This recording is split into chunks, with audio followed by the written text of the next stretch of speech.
The Alameda Theater on Houston Street was once a beacon of culture, music, and the performing arts before it went dormant.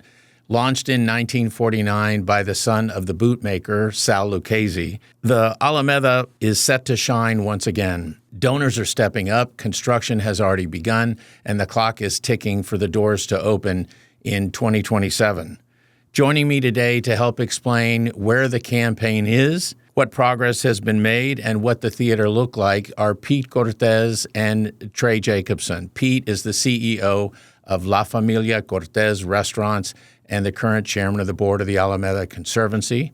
And Trey is a consultant to the Conservancy and is serving as the interim executive director. Pete and Trey, welcome. Thank you, Eddie. Thank you, Eddie. Happy to be here. Pete, let me start with you. Tell me, your family has been involved in this theater for many, many years. So tell me what the Alameda means to you. Yes, Andy, thank you. Well, for our family, it goes back 3 generations. And I go back to my grandfather coming to San Antonio from Guadalajara back in 1928 at the age of 10 years old.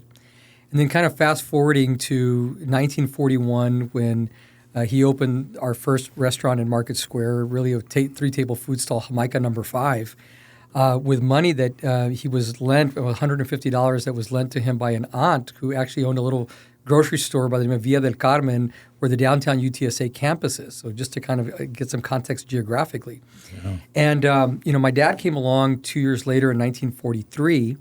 And, by 1948, just before this theater was, set to open in 1949, he enters the Zavala Elementary School in the Deep West Side off of Cesar Chavez and Calaveras.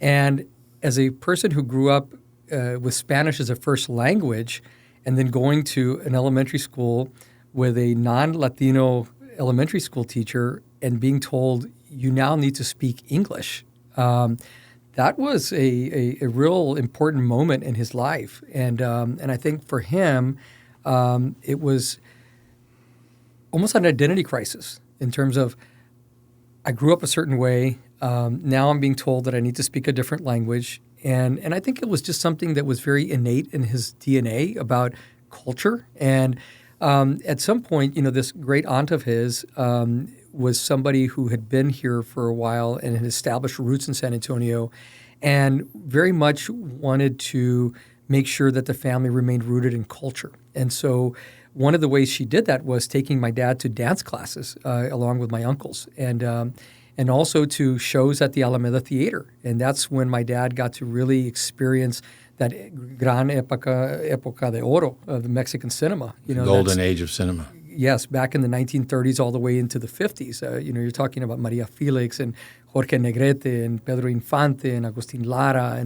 And so I think that's where the passion really started for my dad and for our family. So Trey, this is an institution in this community. It's I referenced it as a beacon earlier. How did this come about?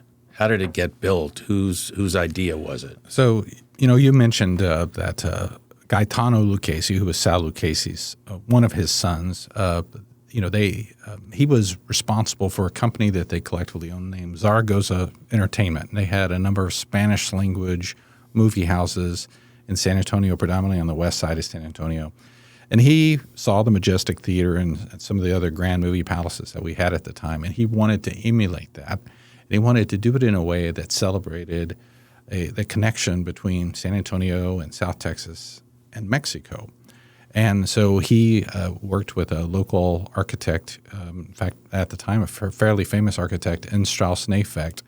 And he went down to Mexico City for about 6 weeks.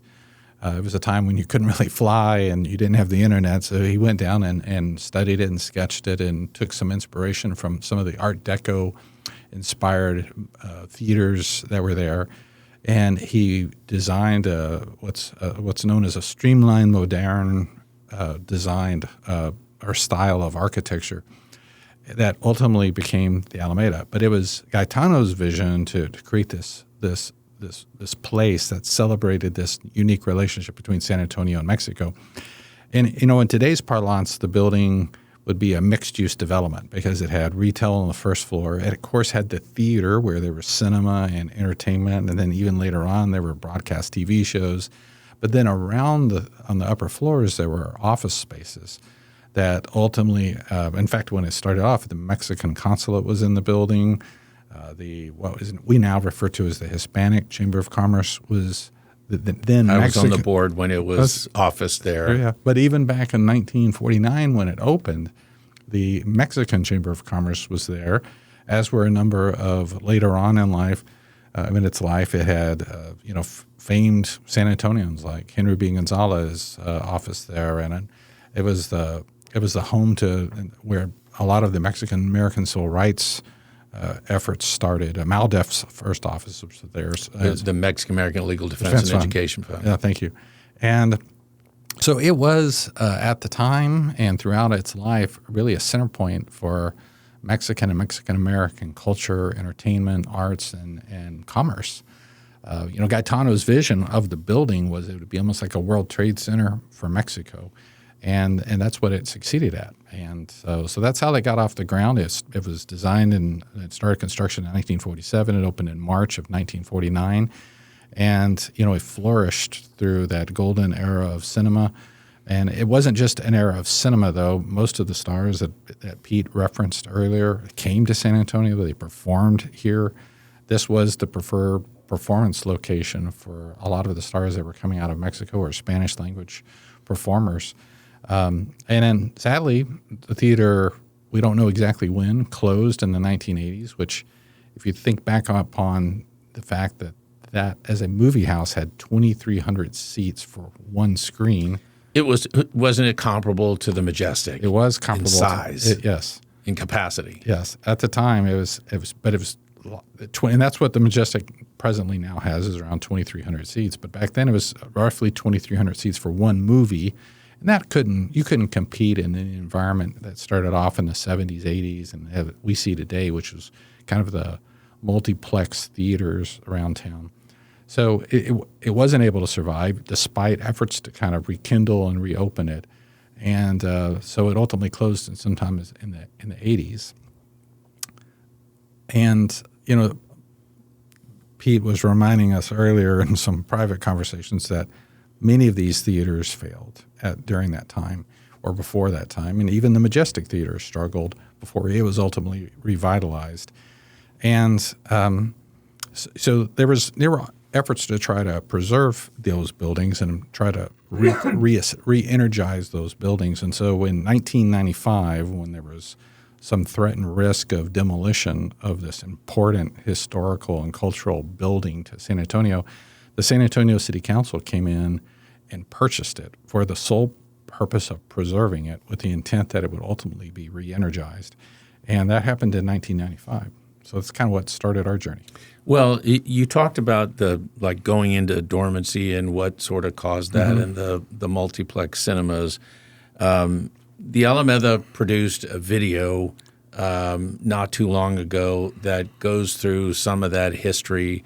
And I want to play you this one little segment that sort of focuses on that time period from when they opened their doors, what they were there to do, and what caused the theater to close.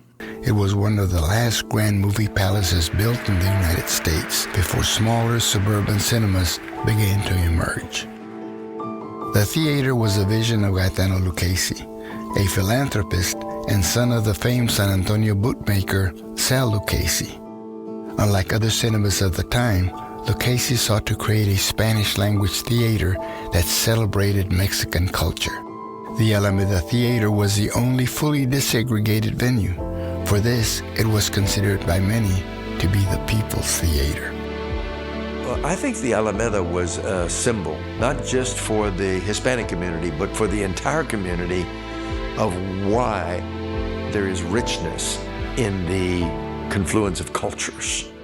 During the decades that followed, the Alameda Theater became the artistic and commercial hub for the Mexican-American community and played host to Mexico's top stars and musicians. Pete, based on the history of the theater and what it meant back then to what it could mean in a couple of years. Why is the Alameda important? Why do people need to know about it?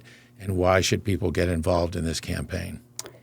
Yes, and I want to add a little color and context to what Trey was sharing, because after this theater opened in 1949, and it was very, very successful for many years, and like you said, all the way up until the 1980s when it closed. But there was almost like this parallel story that that our family lived through, because when my grandfather started in 1941 with his 3-table food stall on a month-to-month basis for 10 years, in 1951 he was given the opportunity to buy what is the main dining room of Mi Tierra, and he bought that at the age of 33 and started his second restaurant.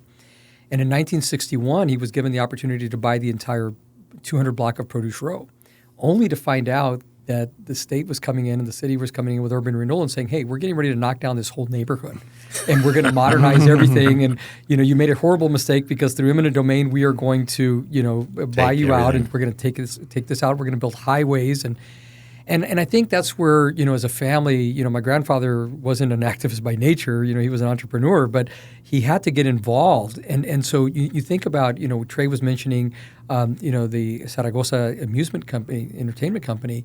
There was the Zaragoza, there was the Nacional, and then the Alameda came on board. So, my family grew up at a time when there were multiple Latino-based theaters in that neighborhood of around Market Square, the west end of downtown, that all had started going away as streets were getting widened, things were being modernized. And so really the Alameda is the last standing of all of those, which is why the family and my dad in particular really stepped in, because at one point it was owned by a gentleman, an investor, I believe, out of Florida, who really had no desire to reopen it as a theater or to restore it. And so, through the family's political involvement, community involvement, working with the Hispanic Chamber of Commerce. I believe it could have been, I think it was Lionel Sosa who may have been chairman of the board of the Hispanic Chamber one year when my dad decided to host the Chamber's annual Christmas party at the Alameda. So he took waiters, cooks, dishwashers, bussers, the whole Mi Tierra team to go clean that whole theater and put on an event there. Eventually, I think it was Mayor Nelson Wolff at the time who was mayor, and were able to convince the city to buy the theater and save it and preserve it. Like Trey mentioned. And so, that's where we've been, and that's where we get started in terms of how this renovation is come across. But I think that why is it important? San Antonio is the 7th largest city in America, and I know there's depending on how you talk about metroplexes like Dallas and so forth. But nevertheless, we're a very large city. We're pushing 2 million, and we're probably going to be close to 4 million in the next 20 years. And we're predominantly Hispanic. We're close to 2/3 of our community is Latino. So having a Spanish language theater in a city like San Antonio, I think is absolutely critical.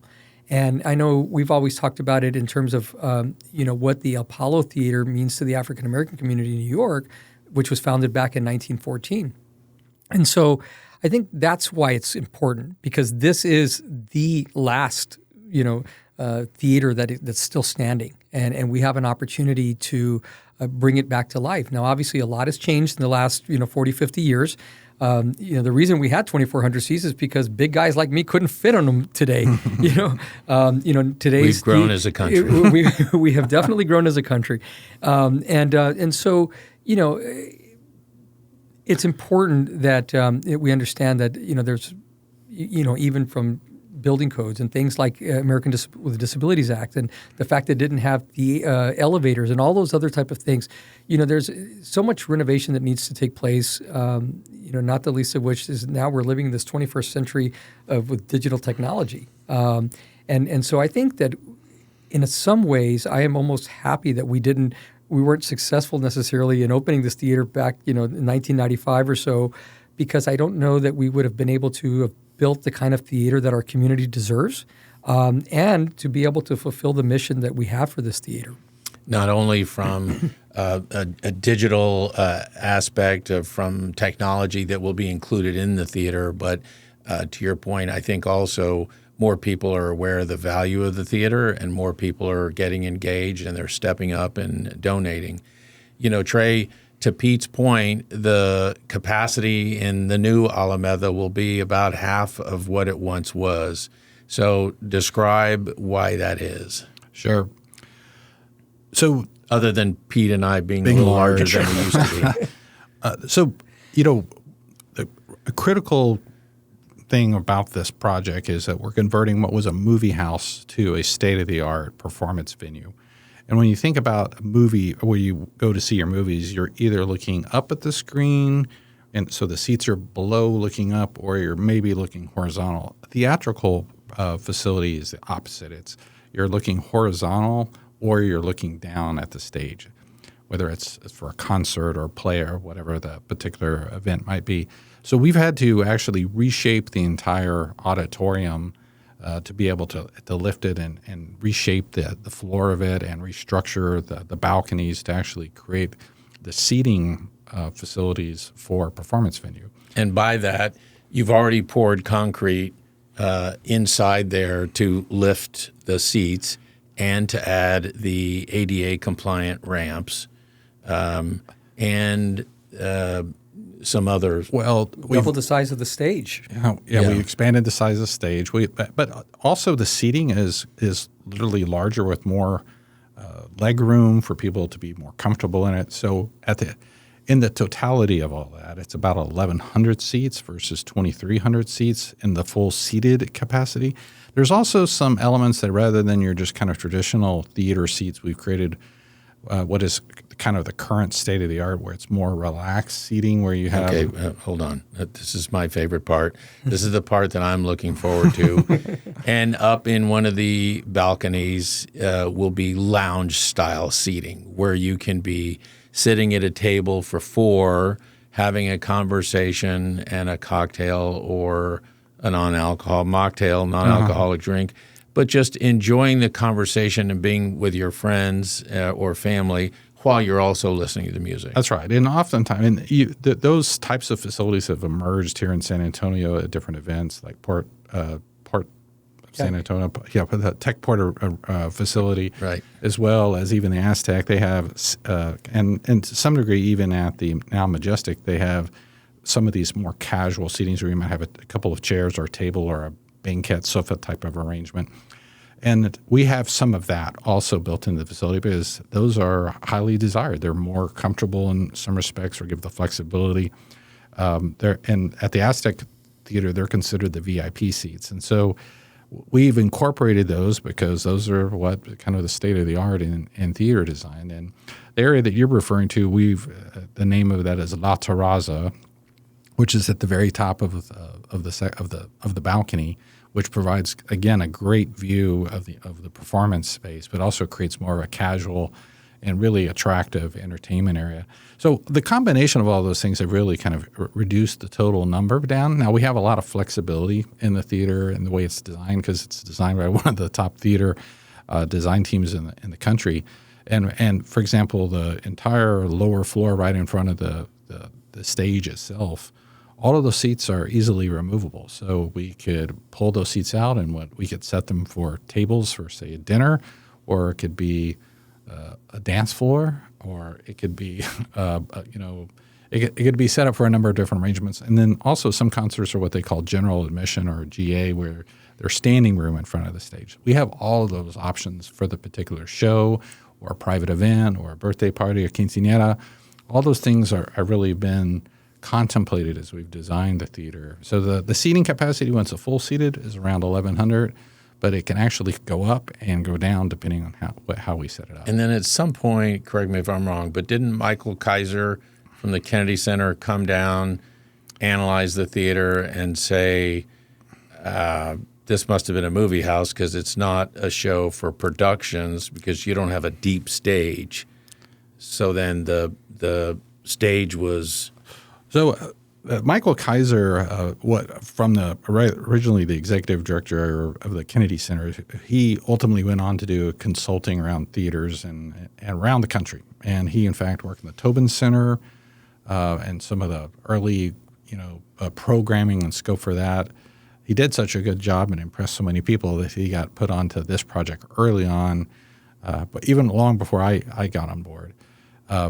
But one of the things that he and others had recommended is, and really noted was, when you have a movie house, you have usually like a screen and maybe a small stage, and you don't have much past the screen itself. Right. So Bexar County actually, in an effort to try to move the project along, ultimately built a fairly large stage house behind the old Alameda itself. And that stage house exists today, and we have now a deep performance stage with all the spaces and vertical areas for climbing and curtains. And part of that stage house actually became the headquarters for Texas Public Radio. So it's not that it hasn't been in use.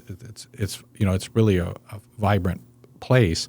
But that was the basis of it, is that the Alameda couldn't be a performance venue if it didn't have places to hold performances. So the stage was originally about only 20 feet deep. And so, a lot of the performances that were happening there were, small musical acts. It could have been Cantinflas, or it could have been when Gene Autry showed up with his horse on the stage and performed. And so, they didn't need a large stage back in those days. It was considered more of a vaudeville type theater and plus, movie theater. But, with today's, modern performances and the need for more space. And I think with Michael's involvement, there's almost fundamentally two types of stage, what they refer to as production theaters and or theaters that put on shows. And so production theaters like the Kennedy Center, which I've been privileged enough to be able to go behind the scenes and see what that looks like. I mean, they literally have they do the backdrops. They build. Yeah, they have rooms in the back where they're building all the sets. They have rooms where they're making all the costumes. I mean, they have rehearsal areas. I mean, it's a very, very, very large production. And I think that what we realize as a board is that that's not the business that we should be in. There's too many great shows that are available that will just basically come in. They'll bring the sets with them, and a lot of times nowadays they're digital, and so you don't have to do as much. And so we felt like that was the better direction for us to go. That sort of brings along the question of what type of music, what kind of venue is this going to be? So who's going to run this? Who's going to manage it? So following on Pete's comment, the board recognized that to be successful, to be sustainable as an organization and really as a venue to preserve itself, it needed to be profitable, and it needed to be able to bring the revenues from shows, and that the Conservancy really wasn't in a position to be hosting or producing a lot of shows. So we reached out and did a national solicitation and considered different companies that might actually run the venue. Many of them are great, but we found what we think is the best, which is a company that's has its parts of its North American operations and headquarters here in San Antonio. It's ATG Entertainment, formerly known as Ambassador Theater Group. It's an international company that they focus on and work in a lot of historic venues. They run here locally the Majestic Theater, the Empire Theater, and the SB, which is now over at Sunset Station. And what they bring is an international team of showrunners who will go out and pitch San Antonio and really pitch, in our case, the Alameda as a venue for acts. Those types of acts could be theatrical productions. They could be musical groups, comedians, podcast shows that sometimes occur, and as well as civic groups that are civic shows from nonprofits that are occurring here. There's been a lot of conversation about how the Alameda might use the venue as a means to elevate other nonprofits and educational groups. And we've already had a number of conversations around that. But they're the ones that can go out and attract, book, host, operate, bring the food and beverage, all the security, everything that's required to operate a theater on a day-to-day basis. And we were in a relationship that doesn't require anybody to subsidize it. It ultimately will be a profitable venture that actually will help sustain the theater. Now, one thing that's really important and that everybody should know is that because of the history of this venue, and the cultural relevance of this venue, and its origins is that there's a performance expectation that at least half of the public ticketed events that are held there are focused on Latino-oriented entertainment. That could be a show that's starring a Latino. It could be Spanish language music. It could be a band. It could be a comedian. But at least half of it is intended to be Latino-oriented entertainment. Not exclusively, but that because there's a lot of opportunities that are going to come our way. Separately from just the types of acts and events I mentioned earlier, there's opportunities for birthday parties, quinceañeras, corporate meetings. I imagine conventions when they come to town, they're going to be this is going to be a promoted opportunity for them to host events. So I think it's going to be rented out privately almost as much as it is open publicly at some point, and that really does help sustain and provide more opportunities for the whole community. And Pete, this is the building would still be owned by the city. The Conservancy is the main landlord, and then they would lease the theater to the Ambassadors Theater Group. Is that how it would work? Yes, and I think he just used a word at the end of his comment there about sustainability, because as it is, this is a multi-million-dollar project to get the theater remodeled and reopened. But then you have to think about the long term and how do we keep it open going forward. And so sustainability is key. As far as Ambassador Theater Group, I've been on this board for a number of years and started looking at this because as a business person, I was thinking, okay, it's one thing to raise the money to build it and get it open, but how are we going to keep it open long term? And my first encounter with Ambassador Theater Group was in London. I took my kids to see Charlie and the Chocolate Factory, and it was a theater that was run by Ambassador Theater Group. And I had started doing a lot of research about professional theater management companies just globally that could handle something like this. And it just turns out that they, about maybe 5 or 10 years ago, opened their corporate headquarters in the United States in San Antonio. And this is an organization that has probably 15 to 20 other historic theaters all across the United States of America. But they chose San Antonio, and their first venues that they were managing were the Majestic and the Empire, and then now more recently the ESPY.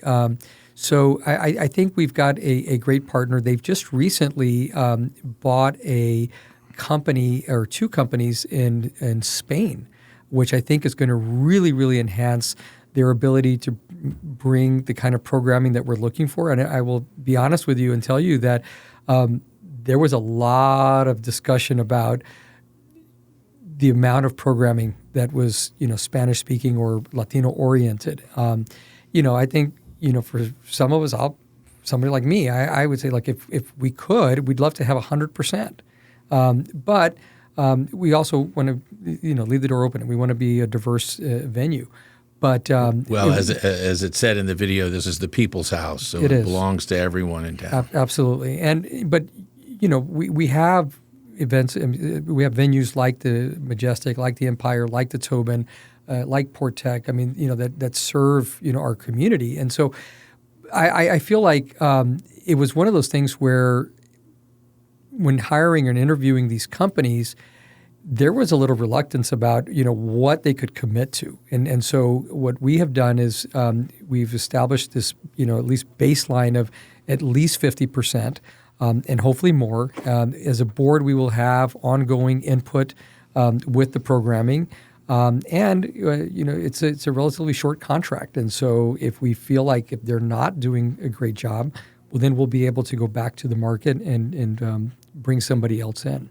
And Trey, I would imagine the burden is on the Ambassadors Theater Group because they're paying rent regardless of how much money they're making. That's correct. And so the burden is not on the city because they've made the lease agreement with the Conservancy, the Alameda Conservancy, and then the Alameda Conservancy leases to the Ambassador Theater. And inherent in that relationship is an obligation on their part to really program the space because they've got to make money off of it. And they make money off it by having shows and private events and getting people in the theater and not just renting the theater, but also having food and beverage opportunities and bars. And really they have a motivation now to make sure that the space is used and maintained really well. And I imagine, Pete, having the baseball, the Missions not too far to one side, and potentially the new downtown Spurs Arena with all the other activity that is happening from Weston Urban and the development that they're doing in the downtown center. Everyone is invested in the success of the Alameda. Absolutely. And I want to go back even, to the 80s when the theater, closed and then, what was sort of how the community, how the west end of downtown was sort of evolving. And, my dad, Jorge, started, talking about this idea of something called zona cultural. And because there was a lot of inherent cultural assets that are already kind of in this neighborhood that had been forgotten. The Alameda, of course, being one of them. We worked really hard to get a museum open at Market Square at Centro de Artes. Casa Navarro is a historic site that's in the neighborhood. Even the investment that the county made in San Pedro Creek, the restoration of San Fernando Cathedral, which is the oldest cathedral in the United States, the closing of Main Plaza, and and our family's involvement in that project. And so, now as things have evolved, we're talking about a Missions baseball stadium that will be literally 2 blocks, down the creek, walking down the creek, which is a beautiful, beautiful walk. If anybody hasn't experienced that already, and there will be upwards of 50 to 75 baseball games happening in this community, in this neighborhood. And with more and more people moving into the neighborhood, you've got Vistana that's adjacent to the Alameda complex. Right. The former Continental Hotel, which is a very historic hotel that goes back to the late 1800s, early 1900s, where a former president, Madero, actually escaped the revolution in Mexico, came to San Antonio, wrote the Plan de San Luis, had it printed by La Prensa, and then he went to Milam Park between Market Square and the Santa Rosa Hospital, Christa Santa Rosa, and declared, his plan, and then went back to Mexico, won, and became president, and then was assassinated 1 year later for his troubles. But this neighborhood has a lot of history. And we're going to have more and more people moving into this history. And so, we want this theater to be something that everybody in San Antonio experiences. The people that are living in San Antonio, they can walk out of their apartment and walk a block or two and experience a great show any night of the week. And then, of course, our out-of-town visitors, that are coming to San Antonio as well. We think it's going to be an awesome opportunity for the city. So, Trey, walk me through the building. As you approach it, you notice the Art Deco 1940 style architecture, and that continues as soon as you enter the foyer, the lobby. Yeah. So one of the great things about this project is that it's again honoring the history of this project and of the building and its architecture. That a lot of things are being preserved. So, like many theaters, you would have there are ticket booths on both sides of the entry doors. You walk in the doors and you walk into this lobby, and there's the building that it was in 1949. We are really working to replicate that, the entry facility is going to look almost or pretty close to the way it looked in 1949 with the type of carpet, some of the design aesthetics, the same chandeliers, all of the things that were in place in 1949. We're replicating including the male and female that are on the wall opposite as soon as you come in the door. That's right, and all of that is preserved, and we hold all those assets, and so those will all be reinstalled. In fact, there's a lot of plexiglass that separates that lobby from the mezzanine above. All of that has been protected. In some ways, ironically, preserved due to the fact that nothing has happened with it. And we're able to preserve it and really showcase all that original design from the 1940s. So when people come into the main lobby, they'll be able to experience it. After they walk in and they kind of go off to the left or right wings to the theater, there's We've taken elements of again, the original architectural elements of the building, and we're incorporating those into new, back of house bar spaces that'll be accessible and very attractive. And then, people will be able to walk into the theater itself, which will be, except for the new seating and ADA ramps and more comfortable seating arrangements, we are preserving that auditorium. And so, we have comparison photos of what it looked like in 1949. We have photos of what it's going to look like when it's open, and it's hard to differentiate them. And, all the architectural elements in the auditorium are be preserved. Including the blacklight artwork on the walls. Yeah, you beat me to it. So, so in 1949 when it opened, and this was a element that as we've been learning about, is that they wanted to have a design aesthetic for the building. And, they're looking at the other grand movie houses in San Antonio, like the Majestic and the Empire, and then particularly the Majestic with all the decor, or the Aztec with all the Mexican decor, and they wanted to do something different. But that had really fallen out of style and 10, 15 years prior, but they still wanted to do something. So what they decided to do was to paint the walls, and they used what was then an emerging technology of luminescent paint. A lot of that came out of aircraft painting styles, and it wasn't really available. It was very unique, and so Randolph Air Force Base, actually. Yeah, that's right. It kind of emerged out of Randolph, and so they used luminescent paint that glows in the presence of blacklight, and they use it throughout on all the walls and in different architectural elements of the building. And so when people enter the theater, or particularly when it's dark, black lights illuminate all these incredible murals. And these murals happen to be the largest in-place blacklight murals in the United States. So and the Smithsonian has studied these over and over. They've written multiple articles in Smithsonian Magazine. So we know all the technical details, and we are going to clean and refresh and restore all of those blacklight murals to their glory as part of this project. One side of the auditorium tells the story of Mexico and how the emergence of the Spaniards and the interaction with natives, and kind of reflects the architecture and the culture and commerce of Mexico. And the other side, it tells the same story for how people immigrated to Texas, and ultimately showcases elements of San Antonio and Texas and on the blacklight murals on the other side. That it's a really interesting design. There's all kinds of new technologies and things that we've contemplated doing, like augmented reality, to tell people they could use their phones as they're scanning around the auditorium as to what the various elements look like and what they mean. We've talked about showcasing those in other ways, including tours. So that is really a highlight of the whole auditorium, is the blacklight murals, and all those will be restored.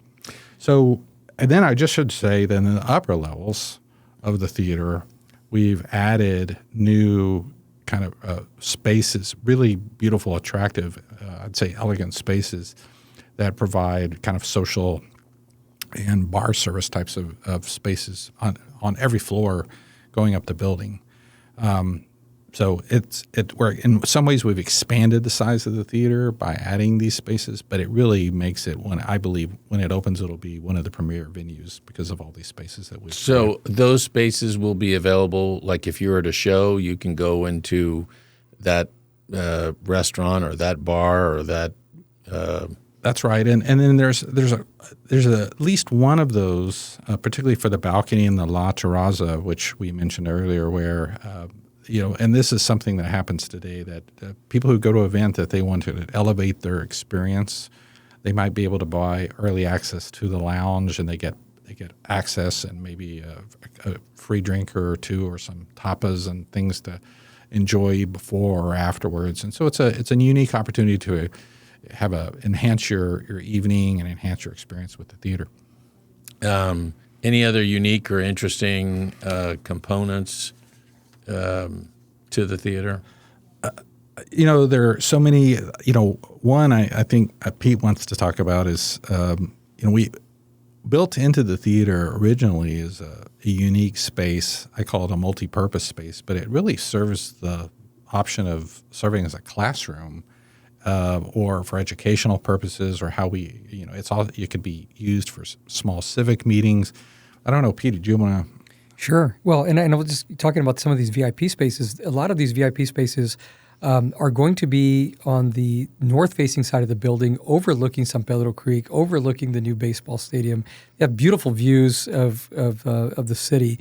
And I think just even the technology, some of the things that we're talking about, from a food and beverage standpoint, when people go to events now, I got to go to a show in New York earlier this year, and the food and beverage part of the experience is just almost as important these days as the whatever's happening on the stage. And we're going to have, with our partner ATG, the ability, to use technology where people are able to order, directly from their seats and have food delivered down to them, where they're sitting for those type of events. But what we were talking about, what was known as the Kohler Theater, and I've got to imagine that it was somehow involved with Pearl.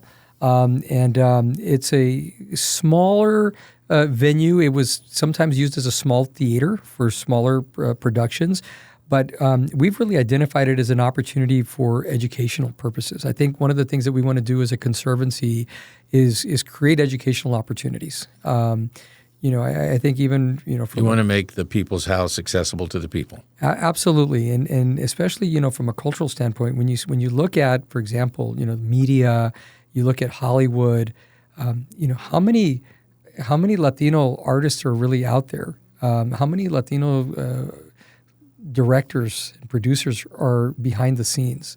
And where are they going to get those opportunities? And so we feel like this is an important aspect of what we're doing as a conservancy. And being able to create these type of classrooms, we think will go a long way to be able to help create that next generation of Latino filmmakers and producers and artists. And so we're real excited about that. Pete, like I said at the top of the program, you and your family have been involved in this project for many, many years. It's a labor of love, and it's a passion project. And when I think of people like Estella Avery, who used to go to the theater as a child and would go to a matinee and just spend all afternoon there, it's a very moving, emotional experience to see this facility come back to life. So talk to me about, because I think once people hear the story and see the renderings and know that things are actually happening, they step up and say, how can I be a part of this? So I want to talk to you about the fundraising component and how people have an opportunity to participate. Yes, we've had an opportunity over the last few years to really connect with the community and talk about this project. And you're right, it is very emotional for a lot of the folks. And I don't think we can finish this podcast without talking about the restrooms, because that's one of the things that gets talked about the most. Especially the ladies' room. The ladies' restroom was spectacular, and it's going to be spectacular again in the new the facility. Because of modern times, we're having to build a whole new set of restrooms, and in the Casa de Mexico side of the project, to account for everybody that will be coming to the theater. But like you mentioned, like Estella, my dad, and a lot of others who have been part of this, I think when they've seen, because we've been hosting some luncheons, to bring people in, to give some small private tours, to get people reconnected to the project, we're finding a lot of people being very excited and wanting to be part of this, going forward. And so we are definitely, in, I think, full fundraising mode. I think the smartest thing I did as chairperson was to invite you and your lovely wife, Christina, to be our capital campaign co-chairs. You all have done a phenomenal job. And we have been in a quiet phase of our campaign, going out and talking to donors. But I think people are going to be very impressed when they find out the type of people and the names of the people that are kind of stepping up and are ready to support this project. Well, you realize once this podcast goes out, it'll be very public. You'll go from quiet to very public. Trey, along the lines of the fundraising component and the timeline, one of the things people get hesitant about is they don't want to be your first donor. They want to see the progress you've made. So talk to me about where of all the money that needed to be raised, where are we today? Sure. Let me if I can take this opportunity, also kind of go back in time a little bit, because starting in the late 1990s through kind of the early 2000s, there was an effort led here in the community. It's part of kind of trying to revitalize some other things that were going on in the neighborhood. It included the Alameda, and it was very public. And the Alameda restoration efforts were very public for 14 years. And so a number of organizations followed that. Some individuals and organizations gave money to some of those efforts.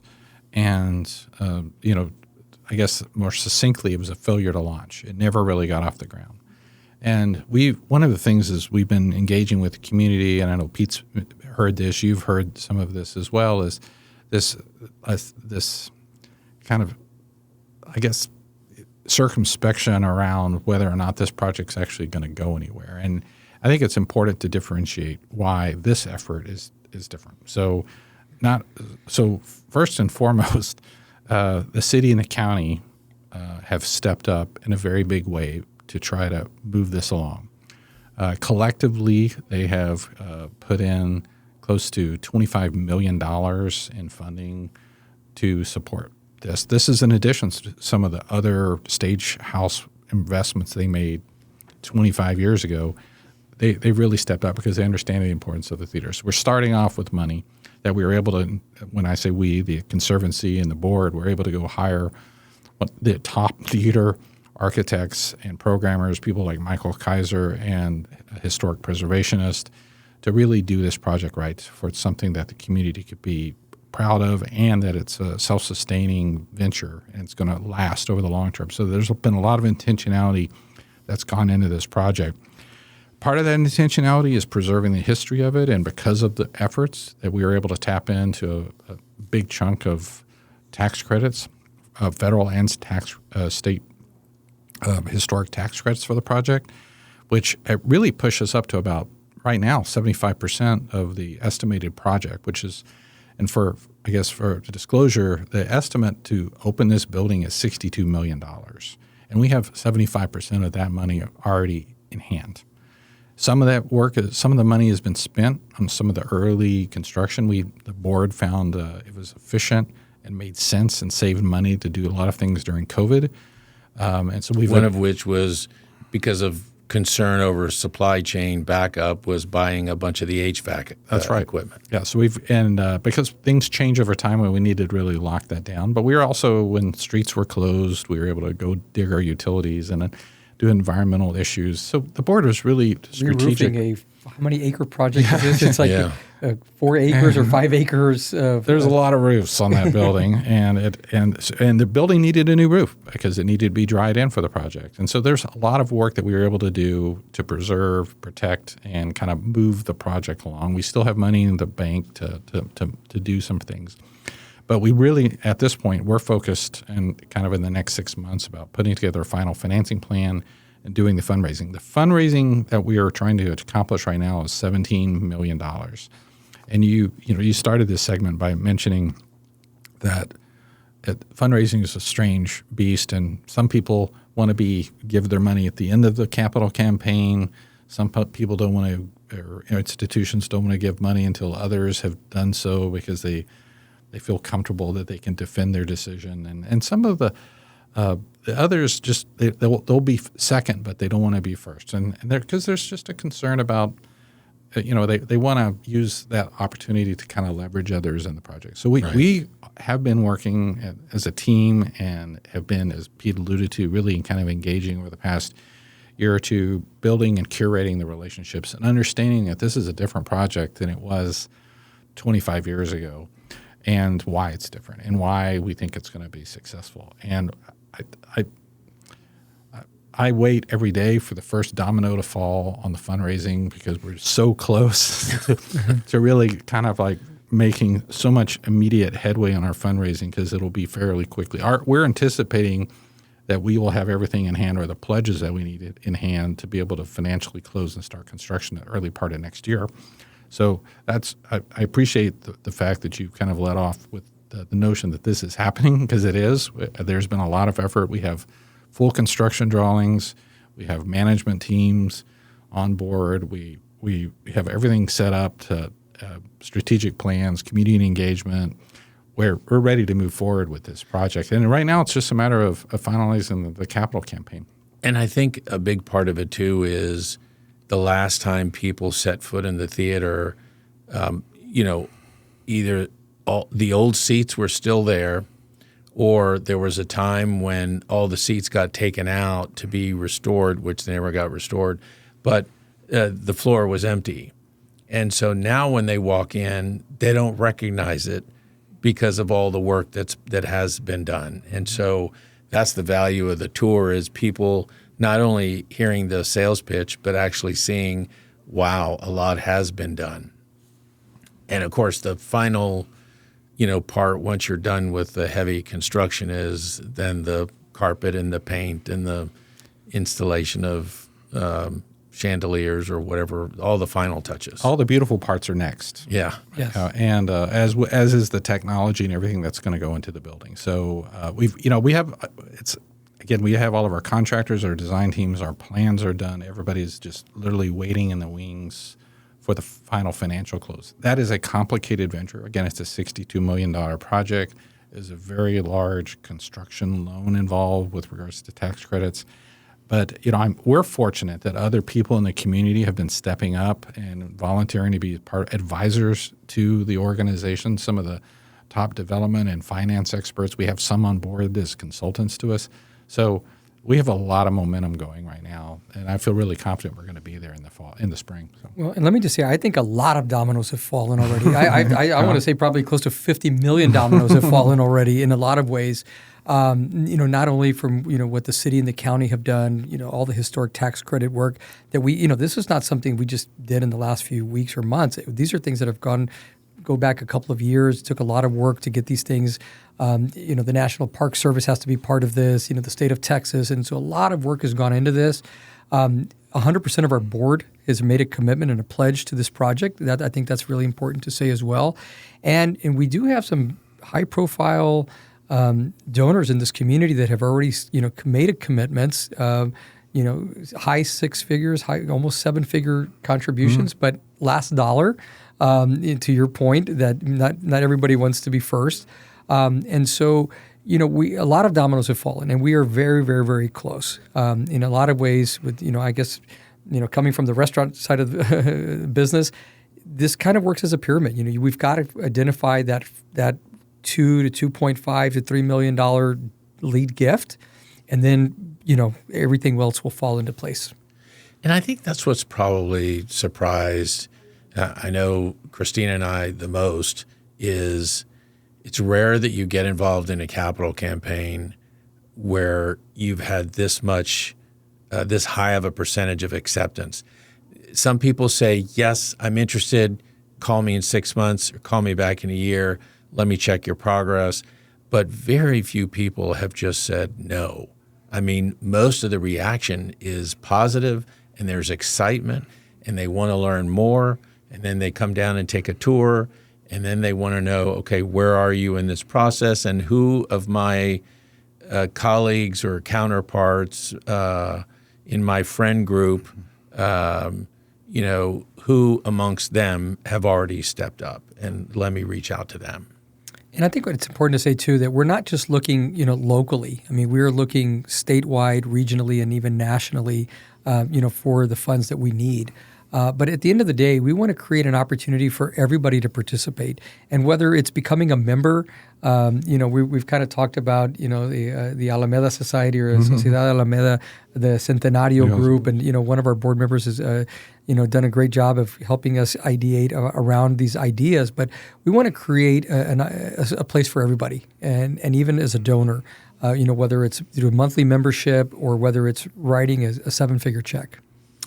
Well, it's very exciting, and Christina and I were proud to accept your offer, even though the goalpost kept moving. But we're delighted. It's a big group effort. We're all in this together, and I want to thank you both. I know you all, along with Marion Lee and others, are Dan Ruiz, the board member you were talking about. I mean, everyone is stepping up and working really hard. Yeah. but this is a very exciting effort. Yeah, and Dan Rodriguez, and Dan has been great as long as well as our others. But let me see, if the goalpost has moved, I think it's only moved higher in the sense of, with our partnership with ATG, they've brought so much expertise to the table to say, listen, if we did this, we'll be able to do that.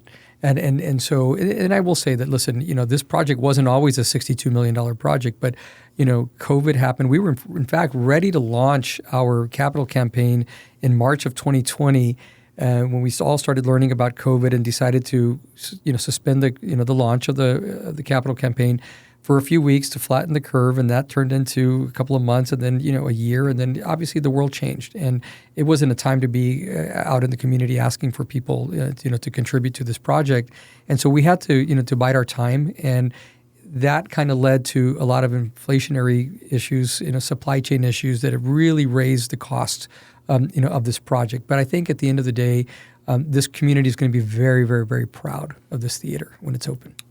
Trey, the website for people to get more information is the Alameda Conservancy, Alameda Theater Conservancy.org. Okay. And there's a button you can click to make a donation. There you go.